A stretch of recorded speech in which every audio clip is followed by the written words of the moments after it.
¿Qué tal? Buenas noches. Vamos a orar primero y después vamos a compartir rápidamente algo con respecto a la palabra de Dios. ¿Sí? Oramos. Padre, gracias por este tiempo que nos das, que con gozo en el corazón, con sencillez, podemos reunirnos con un grupo de jóvenes y disfrutar el tiempo de alabanza, porque sabemos que lo hacemos para alguien que está presente, porque tú mismo, Señor, estás aquí en medio nuestro, conforme a tu promesa, y sabemos que la alabanza de tus hijos alegra el corazón de nuestro Padre Celestial, y más aún cuando lo hacemos en espíritu y en verdad. Y la verdad, Señor, es que no hay nada que podamos hacer que esté separado o ajeno a tu palabra, porque ella nos trajo la salvación, nos trajo la posibilidad de adquirir una nueva forma de pensar, puso orientación a nuestros pasos y tantos beneficios que hemos obtenido y que seguimos obteniendo cada día simplemente por abrir este libro maravilloso, Señor, que es la Biblia. Al estar juntos en esta hora queremos aprender un poquito más acerca de ella y pedimos, Señor, que nos ayudes. Tu Espíritu que está en cada uno de tus hijos, pero que también está aquí guiando todo lo que hacemos para gloria tuya, sea que nos ayude a grabar en nuestra mente, en nuestro corazón, aquellos conceptos que son necesarios, Señor, para vivir. Gracias por la palabra. En nombre de Cristo Jesús. Amén. Bien. ¿Tenés un...?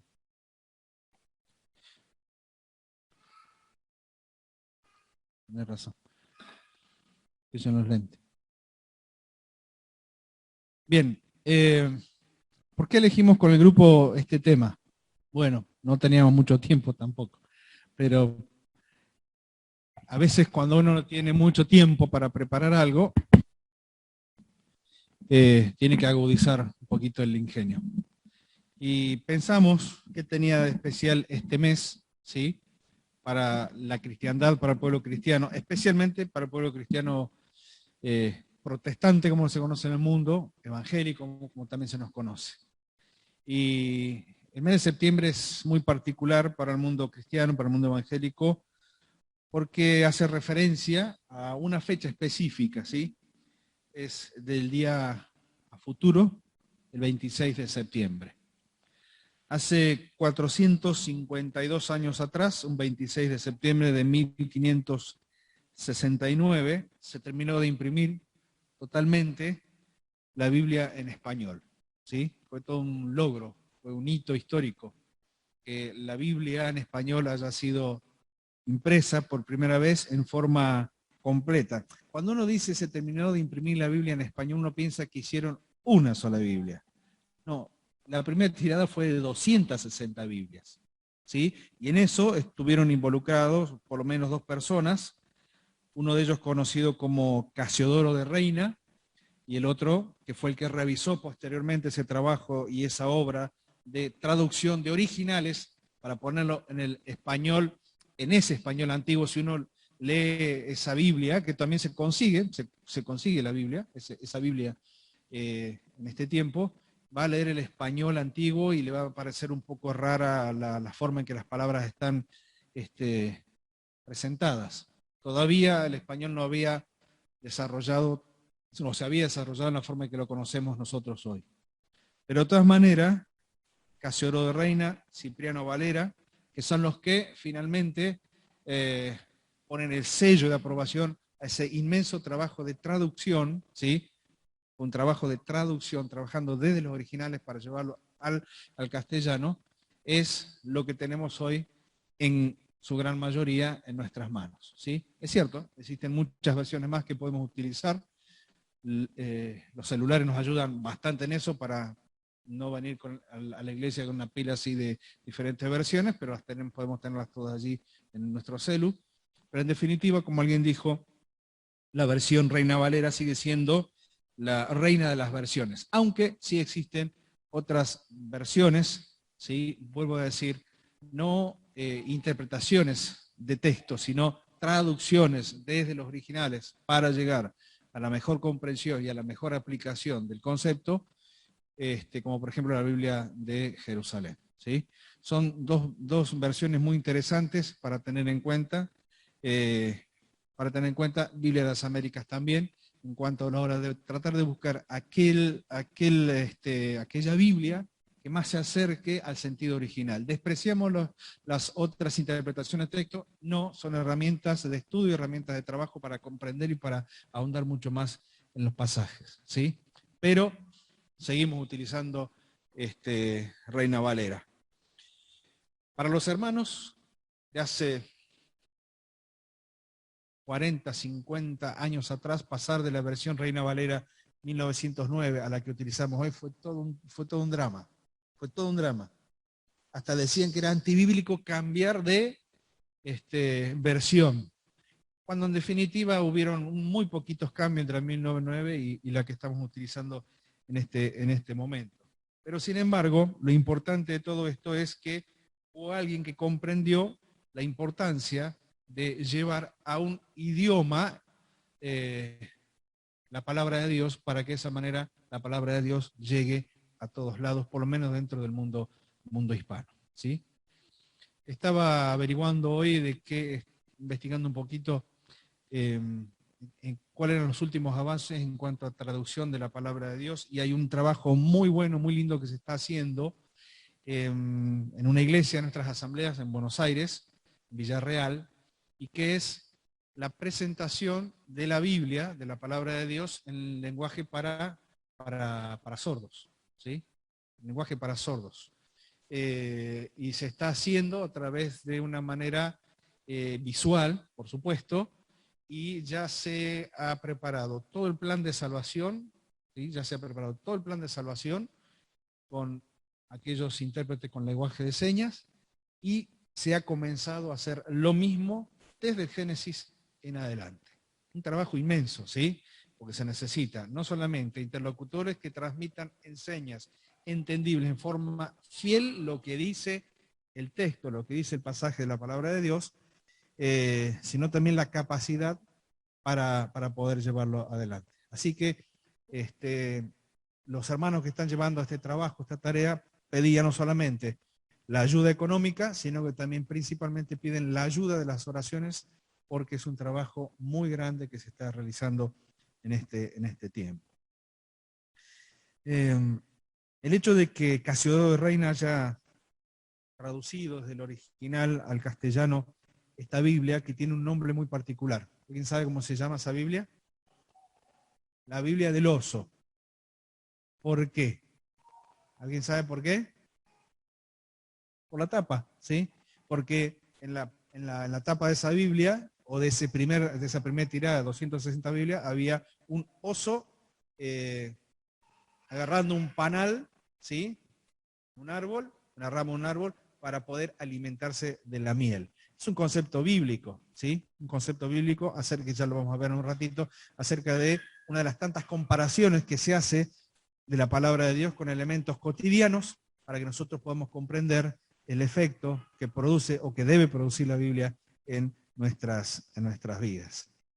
Un siglo antes, otro hito histórico, en el año 1455, hubo un hombre que se llamó Gutenberg, ¿sí? En Alemania, ¿sí? Que por primera vez utiliza la imprenta, pero con tipos móviles, en Europa. Los chinos ya lo habían hecho antes, ¿sí? Como siempre los chinos lo hicieron antes, ¿sí? Los chinos ya utilizaban tipos móviles en su escritura. Pero el hito histórico es que por primera vez en Europa, el primer libro que se decide imprimir con tipos móviles, ¿sí? Prensa, tipos de metales, antes utilizaban otro tipo de madera que duraba muy poco, pero con tipos móviles fue la Biblia. Y Gutenberg entendió la necesidad de pasar al papel este libro, que fue y que seguirá siendo importante para toda la historia de la humanidad. Ese trabajo de impresión tardó 5 años. Comenzaron en 1450 y en 1455 recién se pudieron imprimir nada más que 180 ejemplares. Nada más. Hoy una tirada de Biblias te la pueden hacer en una Ahora miles. En ese tiempo tardaron 5 años solamente en imprimir 180 Biblias. Es decir que la tecnología, claro que sirve cuando tiene un fin aplicable, y bueno. Hoy yo quisiera que veamos, de acuerdo a como decía Luchi, qué es lo que la Biblia dice acerca de sí misma, acerca de ella. Uno de los grandes problemas que tenemos a veces es definirnos a nosotros mismos como personas, ¿sí? Y a veces la definición que hagamos de nosotros mismos como personas la guardamos para nosotros porque no queremos que otro la sepa, ¿sí? Algunos mienten en cuanto a esa definición, saben lo que son, pero definen otra cosa, ¿sí? Disfrazan lo que son. La palabra de Dios no hace esto consigo misma, sino que se define a través de su escritura a sí misma para que podamos comprender la importancia y el alcance que debiera tener la palabra de Dios en nuestras propias vidas. Vivimos en una época en donde no a todos les gusta leer, o al menos, mejor dicho, voy a replantear el concepto, no a todos les gusta dedicar tiempo para leer, porque es cierto que elegimos, y hoy está tan de moda lo visual, creo que aún están sentados acá y les deben estar entrando constantemente mensajitos de afuera, ¿sí? Las aplicaciones, páginas a las cuales se han suscrito, los mensajes de WhatsApp, todo el tipo de mensajería, están entrando constantemente están entrando. La pregunta es, ¿qué es lo que dejamos de lado? ¿Qué es lo que tomamos con importante? ¿Qué es lo que desechamos?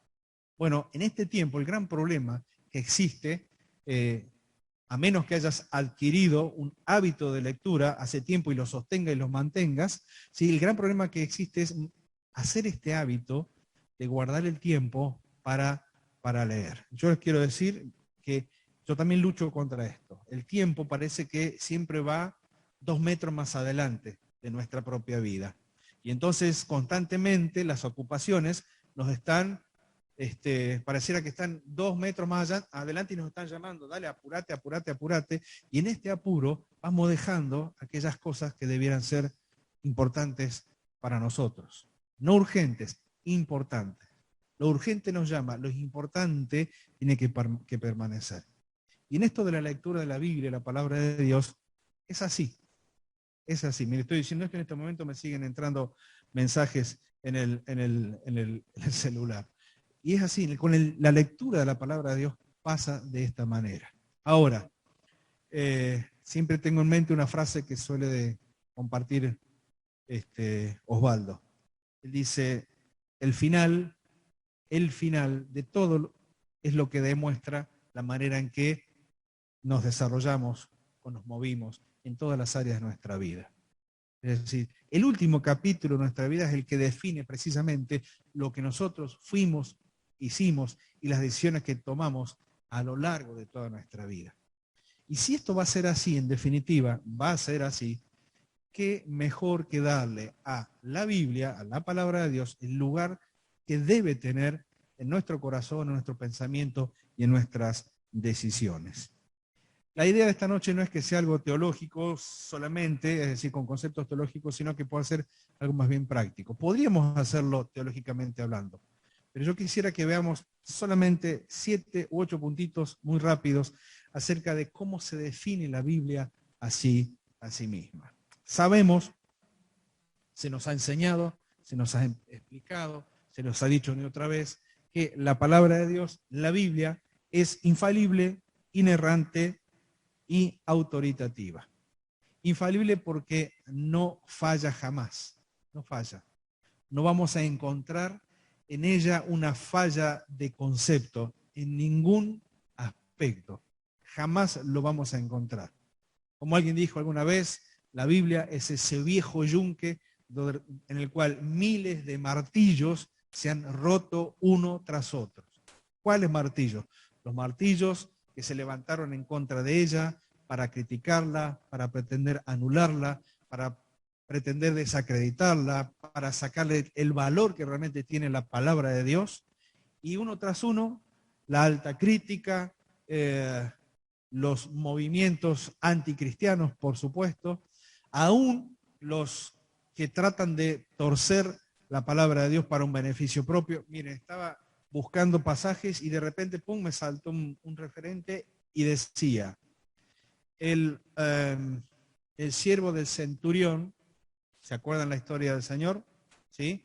El siervo enfermo del centurión, el centurión le dice, di la palabra, ¿se acuerdan?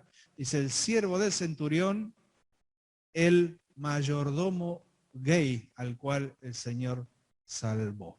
¿Saben de dónde sacan? Porque inclusive hay páginas cristianas, entre comillas, con una corriente totalmente LGTB, que toman pasajes puntuales para aplicarlos de acuerdo a su propio desvío, ¿sí? Y ellos toman esto diciendo de aquella porción donde dice que el centurión amaba a su siervo. Toman esta expresión para decir el siervo gay amante del centurión que se acercó a Jesús. Ese era el título del mensaje. Y hay un mensaje, hay un mensaje. Bueno, por más de que lo intenten, por más de que quieran utilizar, torcer la palabra de Dios, esto no va a suceder jamás. ¿Por qué? Porque el mismo Señor lo planteó. ¿Sí? Planteó la infalibilidad, planteó la inerrancia de la Biblia. ¿Qué significa? Que no tiene error.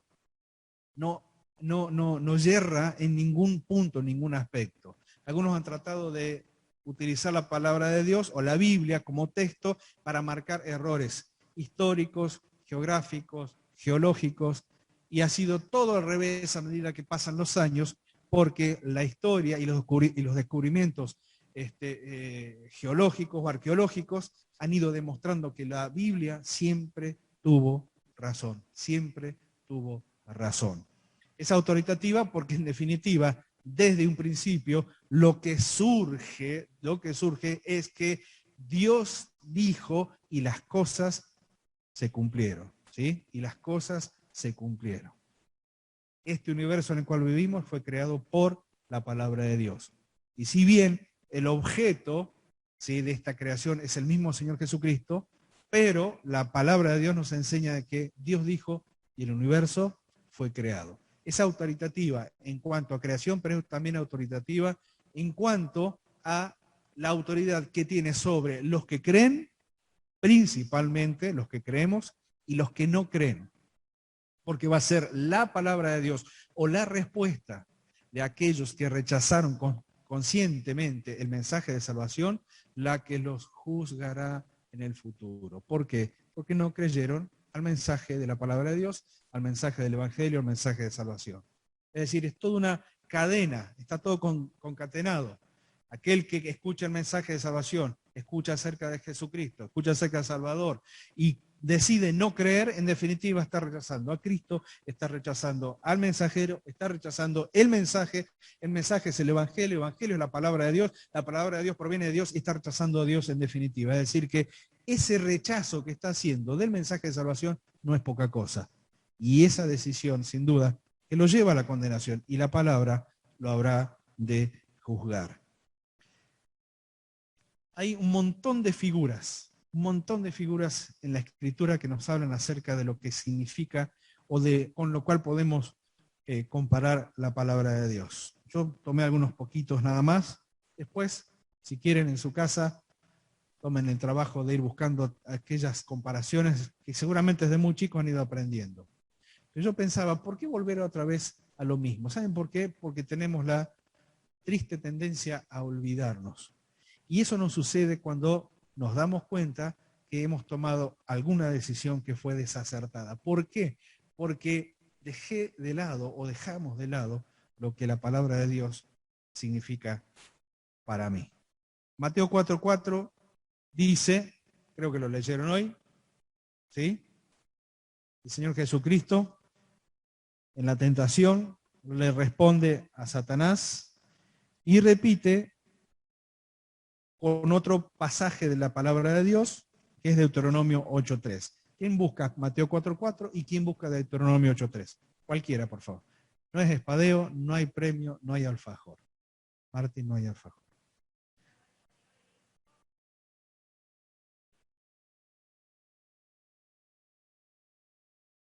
Bien, el Señor responde a Satanás, la tentación de estas piedras que se transformen en pan. Estás con hambre, Jesús, hace 40 días, 40 noches que estás caminando por el desierto, estás con hambre, lo cual era verdad, seguramente, el Señor ayunó todo ese tiempo y llegó un momento de, seguramente, debilidad física. Pero el momento de debilidad física fue también un momento de fortaleza espiritual. Y el Señor le plantea a Satanás y le responde a Satanás con esta expresión: no solo de pan vivirá el hombre, no solo, ¿sí? Es necesario, pero no solo, sino de toda palabra que sale de la boca de Dios. Deuteronomio, capítulo 8, versículo 3, ¿quién lo tiene para leerlo rápidamente?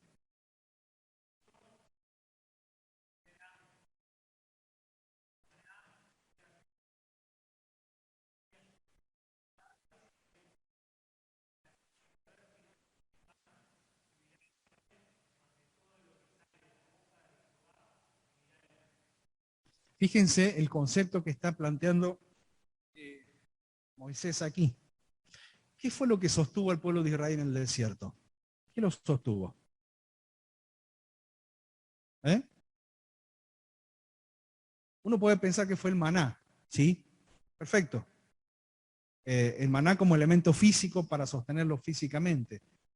Comieron algo que nunca habían visto antes, ¿sí? Dicen que eran como pequeñas hojuelas blancas de miel, ¿sí? Tiene que haber sido algo espectacular para ver. Yo pienso a veces en una torta de hojaldre, una cosa así, pero dice que era muy rico. Dicen, no sé.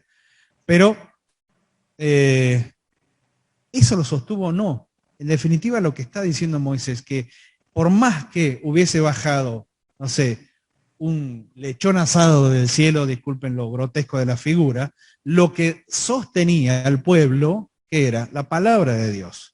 Era la palabra de Dios. El Señor podría haber hecho descender lo que quisiera del cielo, pero la orden de Él fue que coman esto que nunca habían comido antes, que se sostengan físicamente, pero no se olviden que detrás de esa enseñanza de lo físico hay un principio espiritual. Dios es el que te sostiene. La palabra de Dios es el alimento de nuestra alma, de nuestra vida. ¿Alguno habrá pasado alguna vez por alguna circunstancia de debilidad espiritual? Y ustedes creo que comprenden el concepto de estar débiles espiritualmente. Estar débil espiritualmente tiene un origen y es descuidar la palabra de Dios. Es descuidarla en el sentido de leerla, es descuidarla en el sentido de aplicarla, es descuidarla en el sentido de ponerla por obra. Cuando uno va dejando uno de estos tres elementos, uno llega a ese punto de la debilidad espiritual. Y ese punto de la debilidad espiritual, por más que mantengamos toda la cáscara del funcionamiento eclesiástico, porque me ven todos los domingos, me ven todos los sábados por Zoom, me ven todos los domingos a la mañana, me ven todos los domingos a la noche, me ven todos los miércoles, me ven todos los martes en reunión femenina y los miércoles en reunión de varones, me ven. Si falta este elemento que es el alimento de nuestra alma, evidentemente, tarde o temprano, la cáscara se rompe. Lo que queremos mostrar se cae. Entonces, la debilidad espiritual viene porque nos dejamos de lado la Biblia, dejamos de lado la palabra de Dios. A esto sumale el tiempo de duda, el tiempo de falta de fe, los tiempos de malas decisiones, los tiempos de nuestras caídas, los tiempos de nuestros pecados, ocultos o visibles. Eso tiene un origen fundamental y es nuestra relación con la palabra de Dios. Tan necesario era para el pueblo de Israel en el desierto comer lo que Dios le había dado, como tan necesario para nosotros es alimentar nuestra alma con lo que Dios nos ha dado. El Señor tuvo la opción de, lo podía haber hecho, comer pan transformado por el poder de su palabra. Claro que lo podía hacer, Satanás sabía quién le estaba hablando, pero el Señor pone en perspectiva su prioridad y dice que lo que verdaderamente alimenta al hombre no solamente es el pan, sino la palabra de Dios. Por lo tanto, debo comprender y debo asumir una vez más que si no leo la Biblia, me transformo en una persona raquítica espiritual. ¿Sí? Puede ser que esté rozagante, que estos casi dos años de pandemia me hayan engrosado un poco. Puede ser, pero la verdadera salud pasa por otro lado. La verdadera salud pasa por la vida espiritual que nosotros sostenemos o que se sostiene por nuestra relación con la palabra de Dios. Pregunta lógica en esta noche es: ¿cuánto tiempo dedicamos a leer tantas cosas y cuánto poco tiempo a veces dedicamos a alimentarnos con la palabra de Dios? Es alimento de vida eterna. Hebreos 4:12. ¿Quién lo puede leer? Hebreos 4:12. También se leyó hoy.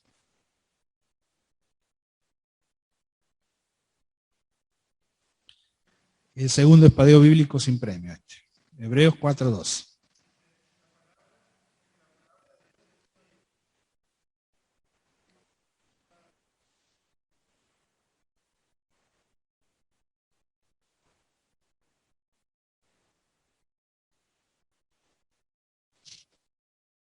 Perfecto. Si tengo que definir la palabra de Dios, no solamente como alimento, la puedo definir como, mejor dicho, la Biblia se define, no la defino yo, ¿sí? La Biblia se define a sí misma como el arma más poderosa. El arma más poderosa. ¿Por qué digo que no la defino yo? Porque mi pensamiento es limitado, ¿sí? Pero la palabra de Dios, al ser, o la Biblia, al ser el pensamiento de Dios expresado en palabras, ¿sí? Expresado en palabras, es el arma más poderosa. Sigue siendo la herramienta que se utiliza para argumentar, ¿sí?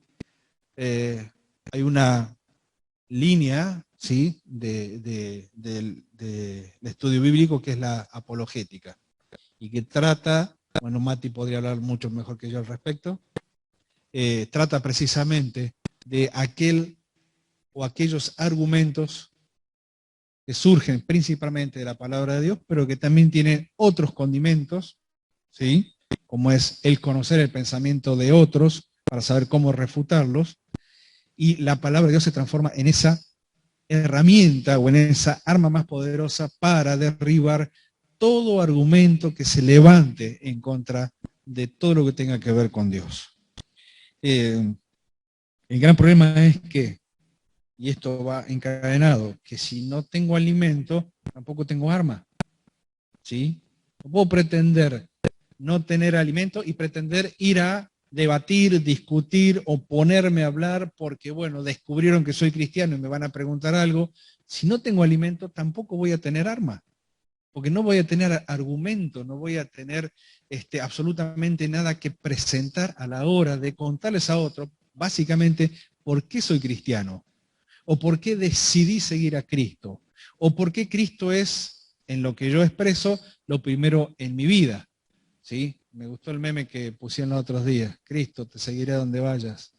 Sí, no, hoy no voy a la iglesia porque está lloviendo. ¿Sí? Pero bueno, en el fondo sabemos que Cristo es lo primero, o entendemos que el Señor es lo primero en nuestra vida. Si no hay palabra, no hay alimento y tampoco hay arma poderosa para esto. ¿Sí? Entonces, no somos llamados a discutir, somos llamados a defender. Son dos cosas distintas. Aunque a veces uno tenga que enmarcarse con algunas personas en algún tipo de debate o algún tipo de discusión. Pero siempre tengo en presente este concepto. Me lo compartió un hermano que ya está con el Señor, muy conocedor de la palabra de Dios, y él decía, nunca se trata de vencer con la palabra, pero sí se trata de convencer. Cuando uno trata de vencer al otro con la palabra, hasta podemos llegar al punto de humillar al otro con la palabra y le quitas toda posibilidad de querer seguir escuchando más. Le quitas toda la posibilidad. Se trata de convencer, de poner en el otro los argumentos necesarios, y ahí sí la palabra de Dios se transforma en esa espada de dos filos que penetra y que sale. Porque el mismo que lastima con el argumento es el mismo que sana con el argumento. En tercer lugar, Salmo 119, 103. Acuérdense del oso. Salmo 119, 103. De paso, quiero decirles que si alguna vez queremos avanzar alguna vez llegaremos al Salmo 119, si alguna vez queremos entender la manera en que en el Antiguo Testamento entendían la palabra de Dios, el Salmo 119, es el capítulo más largo de nuestras Biblias, es la lectura obligada. Es la lectura obligada. Porque el Salmo 119 se escribió en forma de acróstico, es decir, cada letra del alfabeto hebreo va dando lugar a expresiones, y lo hicieron no simplemente para darle una forma a la poesía, sino porque como en ese entonces principalmente la palabra de Dios se memorizaba, el Salmo 119 con relación a la palabra de Dios se escribió de esta manera con el objetivo de ayudar a memorizar la escritura. ¿Sí? ¿Qué dice el Salmo 119, 103?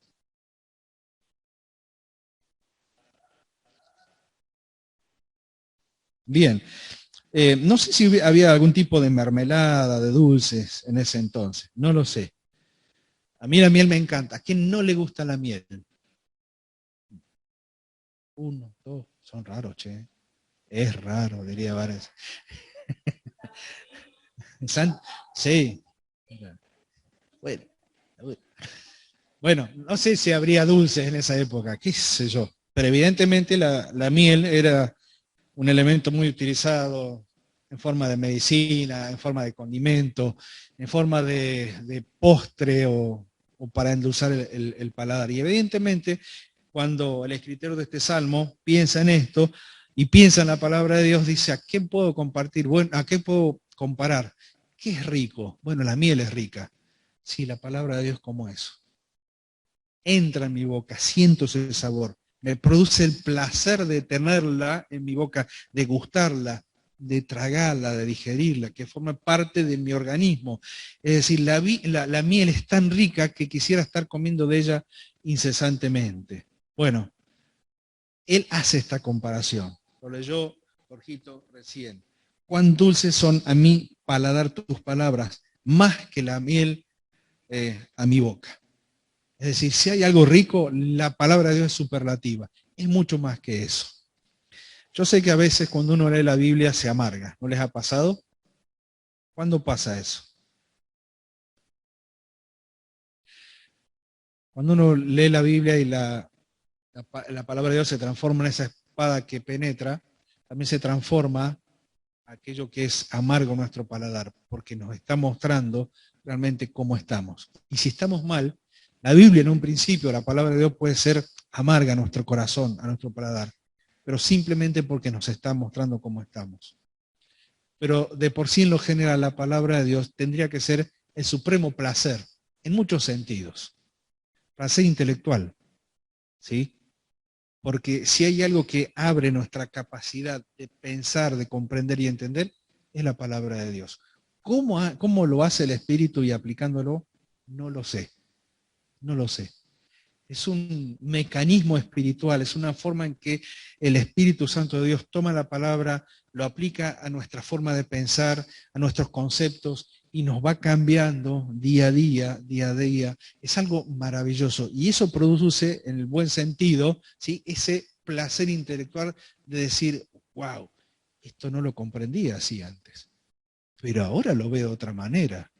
O tomás una porción de la palabra, lo lees, orás, investigás, te metes de lleno y empezás a sacar todo aquello que es bueno y se siente ese placer de saber que el Espíritu está trabajando con vos y te está enseñando a vos. Y en ese momento la palabra de Dios se transforma en algo dulce a tu paladar. ¿Por qué? Porque le sentiste el gusto a la palabra de Dios.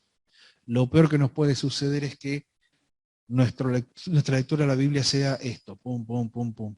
O acostumbrarnos simplemente a leer porque tengo que preparar para después. Es lo peor que nos puede pasar, porque perdemos el objetivo principal. ¿Cuál es?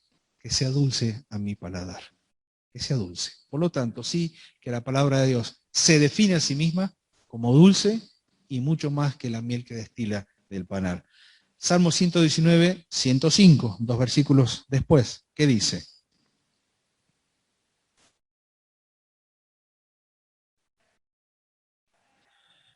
Bien, evidentemente no se cansó el escritor del Salmo 119 a buscar símiles o comparaciones entre lo común de cada día para aplicarlo a la palabra de Dios y a la escritura. Y entonces él dice, ¿a qué más puedo comparar la Biblia o la palabra de Dios? no la Biblia en el sentido que lo conocemos hoy, ¿sí? La escritura que lo conocían como la conocían ellos en ese tiempo. Y dice, wow, la verdad que la Biblia, para nosotros, es como algo que me permite ver de cerca y me permite ver a lo lejos. La lámpara me permite ver cerca, el paso del día a día, cada paso que tengo que dar, las decisiones que tengo que tomar cotidianamente, o decisiones que tengo que tomar ahora y dentro de 1 hora y dentro de 4 horas y dentro de 5 horas. ¿A dónde voy cuando tengo que solucionar diferentes instancias? Bueno, es cierto que existe aquello del discernimiento, existe aquello del criterio, pero todo eso tiene un origen y todo eso está alimentado por el mismo y por el único alimento, que es la palabra de Dios. Entonces uno va adquiriendo el discernimiento para decidir y el discernimiento para actuar. Tiene criterio para ver una situación, juzgarla y tomar una decisión. Pero ¿dónde está? Está en la palabra de Dios. Y creo que todos nosotros, todos los días, tenemos que tomar decisiones, las cortitas las llamo yo, las que están ahí. Y la palabra de Dios hace eso, nos permite ver a corta distancia, la lámpara. Pero la lumbre era algo que se ponía mucho más alto. Cuando la luz más alto se pone, más se extiende su alcance. Y entonces dice, la palabra de Dios no solamente me permite ver a corto plazo, sino que me permite ver a largo plazo. La palabra de Dios a mí me sirve para planificar mi vida en todas las decisiones que creo que son importantes de aquí hacia el futuro. ¿Ustedes están tomando decisiones a futuro? ¿Sí? No les voy a pedir cuáles. No hace falta que las digan. Si uno quiere chusmear, chusmeamos, no hay problema. ¿Sí? Pero creo que todos tenemos a largo plazo algunas cosas que están pensadas, puestas en oración, pero a la vez fundamentadas y sustentadas en la palabra de Dios. La Biblia me ayuda a hacer eso. Me ayuda. Chicos, no se olviden que para fundamentar o para extender algún anhelo, algún deseo que en nuestra vida, en primer lugar, el primero que lo tienen que saber es uno, lo tiene que tener claro, y principalmente con el Señor. Y después sabrá con quién compartirlo. Ni qué hablar en la vida matrimonial, ni qué hablar en aquellos que están de novios y están mirando hacia adelante. La palabra de Dios sirve para eso. Lámpara es para acá, cerquita, y lumbrera es para más adelante. En quinto lugar, Juan 17:17, lo leyó Tommy.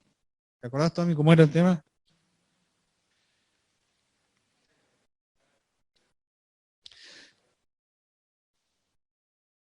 Santifícalo en tu verdad, tu palabra es verdad. Si seguimos la lógica, podríamos decir, santifícalo en la palabra. ¿Sí? Si seguimos la lógica del pensamiento. Pero lo interesante de esto es que cuando el Señor expresa esta palabra estaba haciendo algo. ¿Qué estaba haciendo? Estaba orando. ¿Sí? Es la oración más larga que quedó en las Escrituras. Debe haber otras oraciones mucho más largas del Señor, por supuesto. Y de tal manera leerla no nos lleva más de 1 minuto y medio. ¿Sí? Juan capítulo 17, la oración del Señor. Pero es la oración más larga que quedó registrada de labios del Señor en la Biblia. Debe haber habido oraciones más largas, pero esta quedó registrada. A Juan le interesó que esto quede escrito. Y él pone esto, este pedido que el Señor le hace al Padre por los discípulos. Y le dice, santifícalos en tu verdad, tu palabra es verdad. Es un pedido del Señor. La idea de santificación es apartar a alguien para un fin específico. Dentro del ambiente religioso, si se quiera, es apartarlo para un uso específico. La santidad, precisamente, tiene este efecto. Nos aparta de. Pero aquí el Señor incluye otro elemento más. Y dice, santifícalo en qué? En tu verdad. Y después aclara, bueno, ¿cuál verdad? ¿Cuál verdad? Tu palabra. Lo que el Señor estaba diciendo es santifícalos, Señor, en tu palabra. Apartalos por medio de la palabra.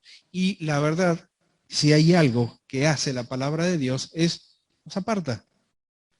Nos aparta. Para bien o para mal de los demás. ¿Sí? Nos aparta para Dios, para bien de los demás. Y nos aparta para Dios, para mal de los demás. ¿Cuándo? Cuando a vos, cuando a mí nos ven totalmente involucrados, relacionados, en concepto, en pensamiento, en palabra, en conducta, con la verdad, con la palabra de Dios, y muchas veces nos hacen a un lado. En ese sentido, el Señor nos aparta para sí.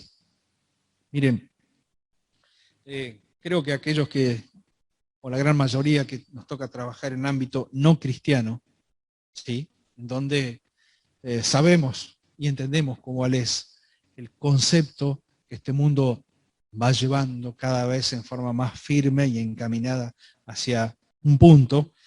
Cada vez más entendemos esto de a veces sentirnos como si fuéramos una pequeña isla, particularmente, en un océano de falta de verdad. ¿Sí? ¿No les ha pasado estar de repente rodeado de tus compañeros de trabajo y comienzan a hablar y decir un montón de cosas y uno tiene dos opciones?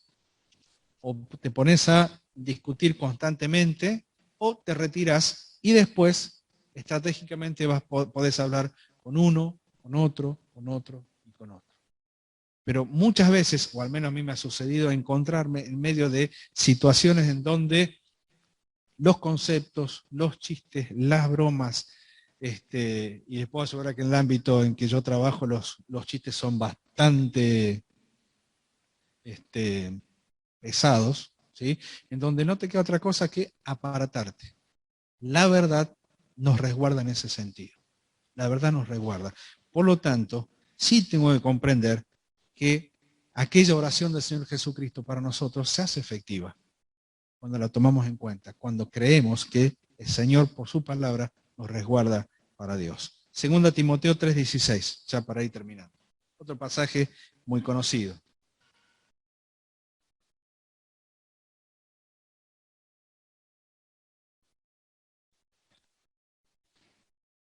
Segunda Timoteo 3:16. ¿Quién lo puede leer?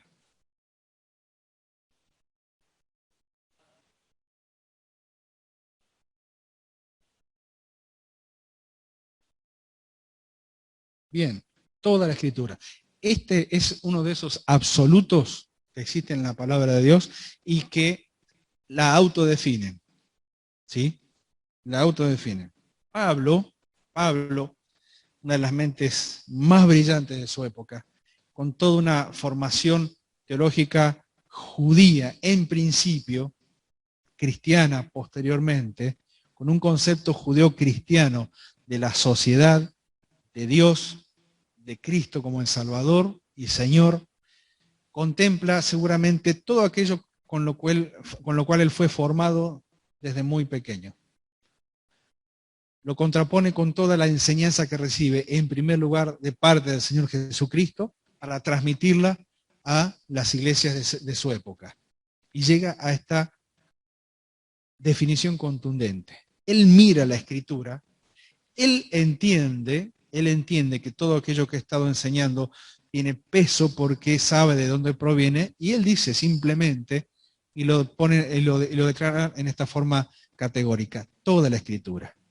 No algunas partes, no algunos lugares, no algunos sectores. Hace muchos años atrás, cuando compartíamos el Instituto Bíblico en Neuquén, ya se sabía de algunas versiones de Biblias que habían surgido en donde marcaban con diferentes colores, ¿sí? Biblia como esta, que ya venía predeterminada en cuanto a diferentes colores con lo que ellos decían, o los editores de la Biblia decían, esto es verdad, esto no es tan así, este color no es cierto y esto en definitiva es mentira.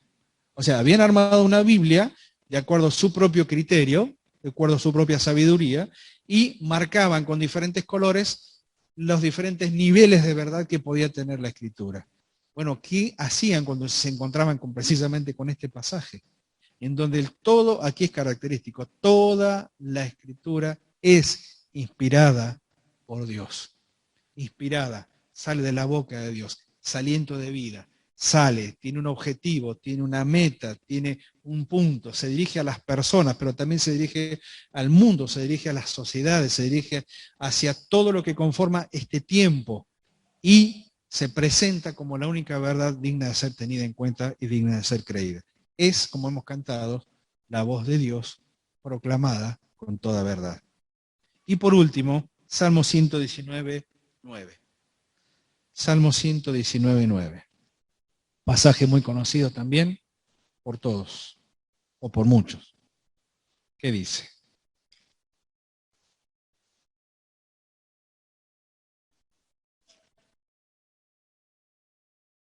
Bien.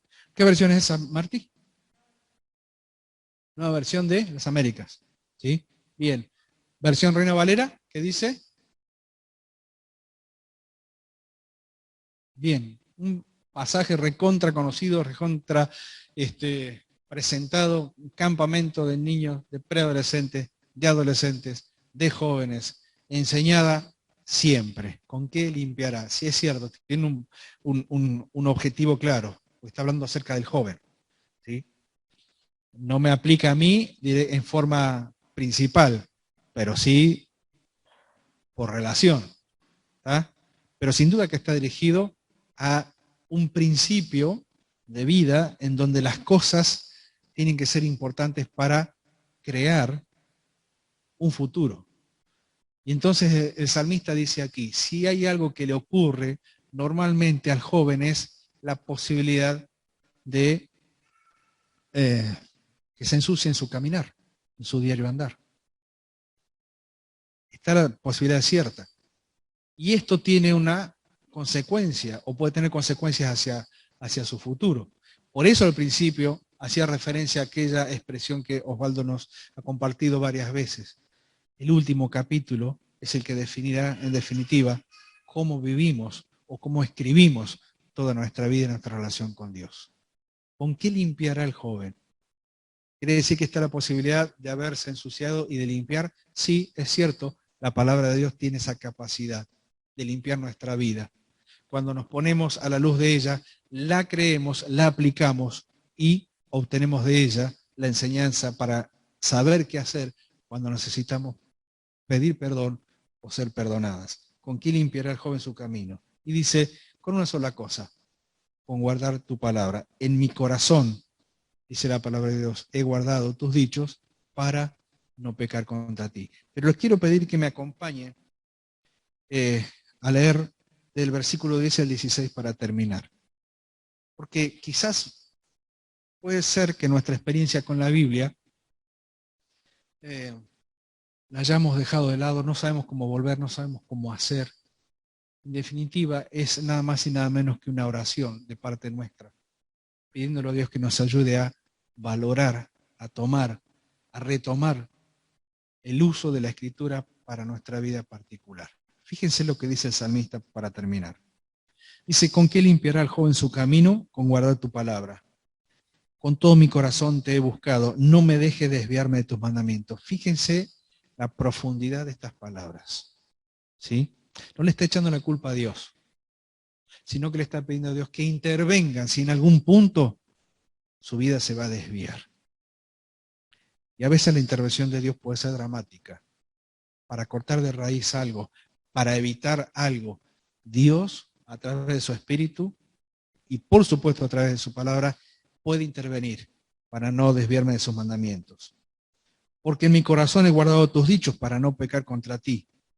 Bendito tú, oh Jehová, enséñame tus estatutos. Con mis labios he contado todos los juicios de tu boca. Lo que está diciendo es que él aprendió a escuchar y a repetir todo lo que sabía acerca de Dios o todo lo que aprendió de la palabra de Dios. Me he gozado en el camino de tus testimonios, más que de toda riqueza. En tus mandamientos meditaré, consideraré tus caminos, me regocijaré en tus estatutos. Y la última frase me encanta. ¿Qué dice? Es muy sencillita. No me olvidaré de tus palabras. No me olvidaré de tus palabras. El secreto para la vida de cada uno de los discípulos del Señor, los apóstoles posteriormente, fue que aprendieron tuvieron la palabra, el verbo hecho carne en medio de ellos, y aprendieron a retener cada una de las enseñanzas que el Señor les fue dando, que transcribieron después en lo que hoy forma parte de la Escritura. Pero evidentemente, Tito, Timoteo, todos aquellos que fueron formados con un fin específico de servir a Dios, nunca perdieron de vista que la palabra de Dios era fundamental para ellos. Y la pregunta de esta noche es, ¿y para mí? ¿Y para vos? Podemos decir lo mismo que dijo el salmista en el versículo 116. Nunca me olvidaré de tus palabras. Porque en definitiva no quiero que simplemente sea un gusto suave o dulce en mi boca de tanto en tanto. O un poco de luz en la oscuridad mientras voy saliendo y voy tanteando para dónde voy. No, no, no, tiene que ser en su totalidad. Siempre un placer comer de ella, siempre un gusto andar en la luz, siempre ser guardado en la verdad, siempre. Señor, en esta tarde, en esta noche, quizás lo único que puedo decirte, y quizás no tenga mucho para dar, pero que sí quiero prometerte es que nunca me olvidaré de tus palabras. Este mes, que se conoce como el mes de la Biblia, sea el mes también de poder comprometerme, retomar la lectura de la palabra de Dios, hacerlo en forma consciente, inteligente. La Biblia ha enseñado a leer a muchos hermanos y los ha formado para su futuro, para el futuro de su vida.